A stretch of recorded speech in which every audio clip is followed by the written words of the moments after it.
Okay, so last time we talked about sampling, or ways to collect our sample set, which is our sample of data that we can use to analyze and come up with a bigger picture of the bigger scope of what the whole population might look like based on this sample we've collected. Now, here's some ways to display what we find in this sample set called our data set. And we've got 5 different ways we can distribute or display that information, okay? So one of those would be called a frequency distribution. In other words, how frequent do different things occur? So let's look at this. We've got these results after we collected our data.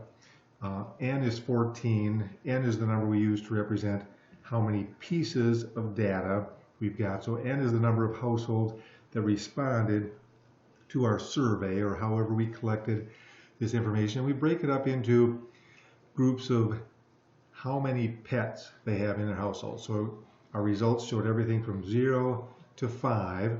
And then here's how many there were, or the frequency of each of our particular groups or values, 0, 1, 2, etc.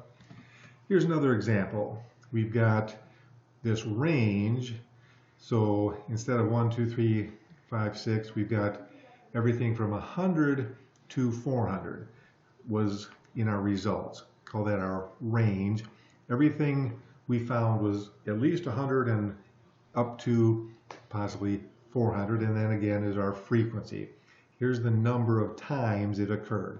11 of the results we got back from however we surveyed or collected our numbers, 11 of them fell within 100 and 150, 18 were between 151 and 200, etc. So there's the breakdown of our results for that, and this is called a frequency distribution.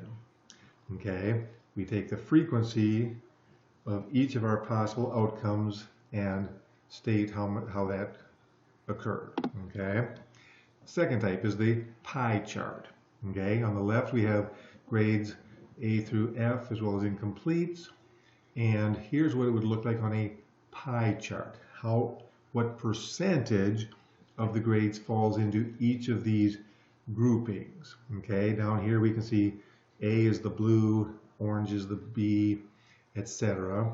And we can look for that color, and we can see that A was 17% of the results, or the people in the class that we're looking at. So 4 must be 17%. And what we should notice here is it always will add up to 100%. Okay, the pie always has to be filled up to 100%, and the pieces of the pie will be the breakdown of what percent goes with each one. Okay. Excuse me. So let's just calculate a percent. So N is 23. That's the number of results we got, numbers we're working with. And let's just look at the B, for example. So 8 was the number of B's that occurred. N is the number of pieces of data we found. And then we just take 8 out of the whole 23, comes to 0.348, which is about 35%. And sure enough, looking over here, we see this orange slice, the largest slice of the pie, rounds up to 35%. Okay, so in other words, what we see is that the higher the frequency, the larger the piece of pie used to represent that value's percentage. Okay, should make sense, right? Okay, let's look at another.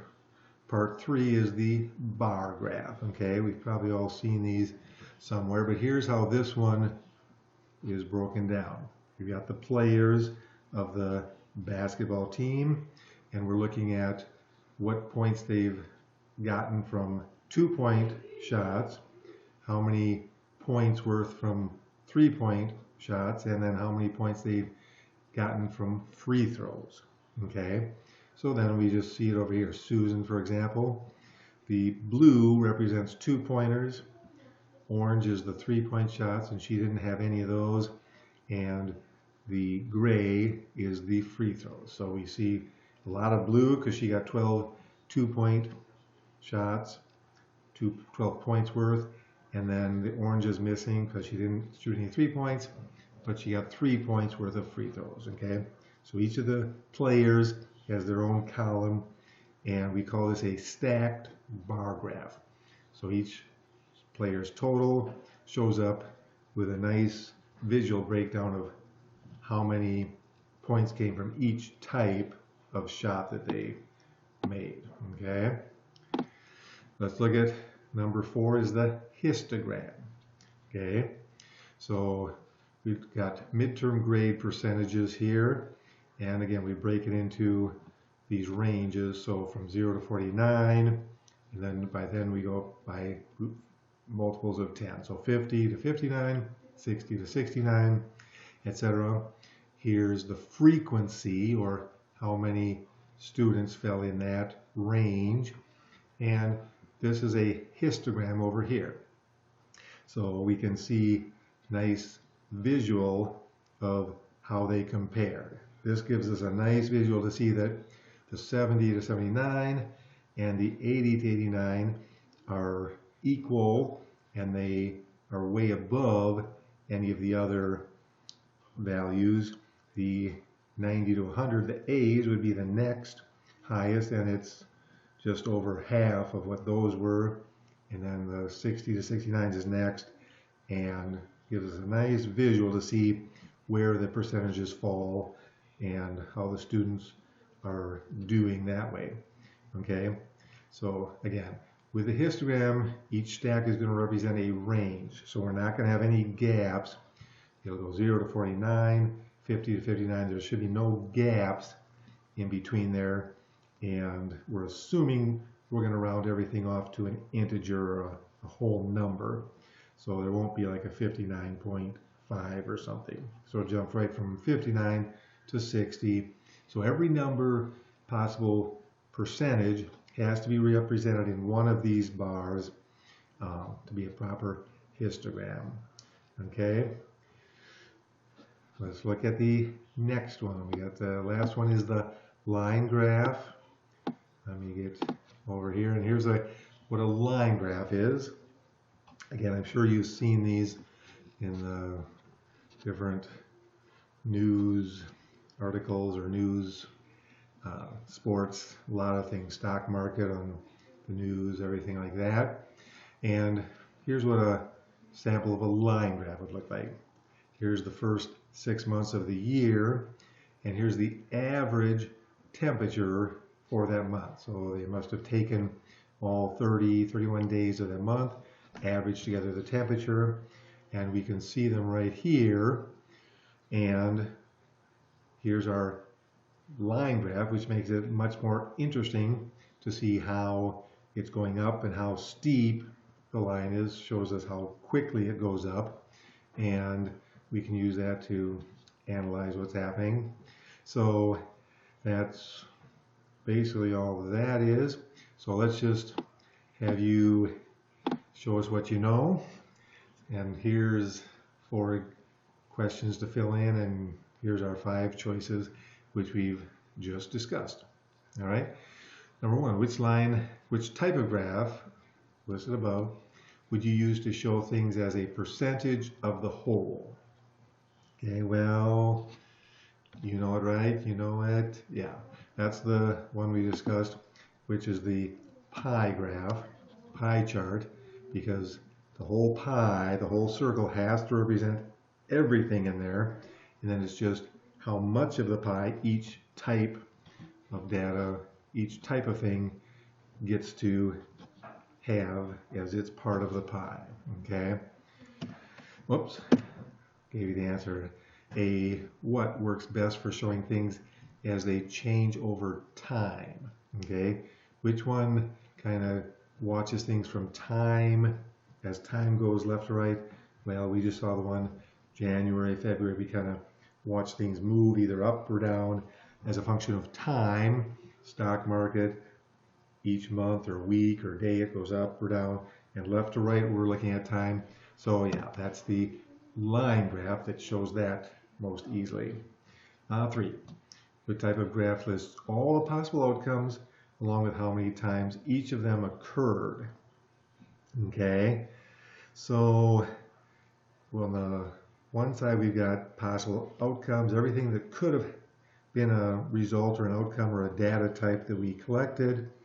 Then on the right side it listed how many of each. Okay, so it wasn't a graph, remember that one? It's more like a table, but yeah, that would be the frequency distribution, the first type we discussed, where how many pets do they have, 0, 1, 2, 3, and then how many of the people surveyed had that as their result. Okay, number 4. A blank takes a range of possible outcomes, splits it into a number of classes, using a bar graph to show how many were in each class.